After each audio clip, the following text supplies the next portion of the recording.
Hi friends, welcome to my channel Motoor Shravan Vasu vlogs. ఈరోజు పశ్చిమ గోదావరి జిల్లా చేబ్రోలు నుంచి భీమవరం వెళ్తున్నాము. భీమవరం అంటే అందరికీ ముందుగా గుర్తుకొచ్చేది పచ్చని పంట పొలాలు, రొయ్యల చెరువులు. అంతే కాకుండా మావులమ్మ తల్లి తెలియలేని వాళ్ళు ఎవరూ ఉండరు. ఈ తల్లి విజయవాడ కనకదుర్గమ్మ తర్వాత అంతటి మహిమగల తల్లి అని అందరూ అంటారు. పూర్వం ఈ ప్రదేశం అంతటా మామిడి చెట్లు ఎక్కువగా ఉండేవి. మామిడి చెట్లలో వెలిసింది కాబట్టి మా ఊళ్ళమ్మ తల్లి అని అంటారు.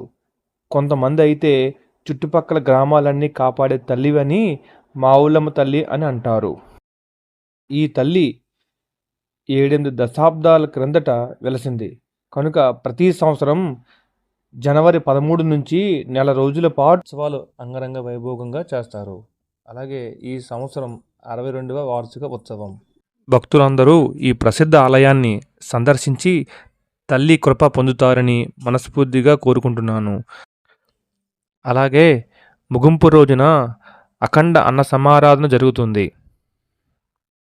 ఈ వీడియో నచ్చినట్లయితే లైక్ చేసి సబ్స్క్రైబ్ చేసుకోండి. ఇలాంటి మరెన్నో మంచి వీడియోస్ చేసి మా ఛానల్లో పోస్ట్ చేస్తాము.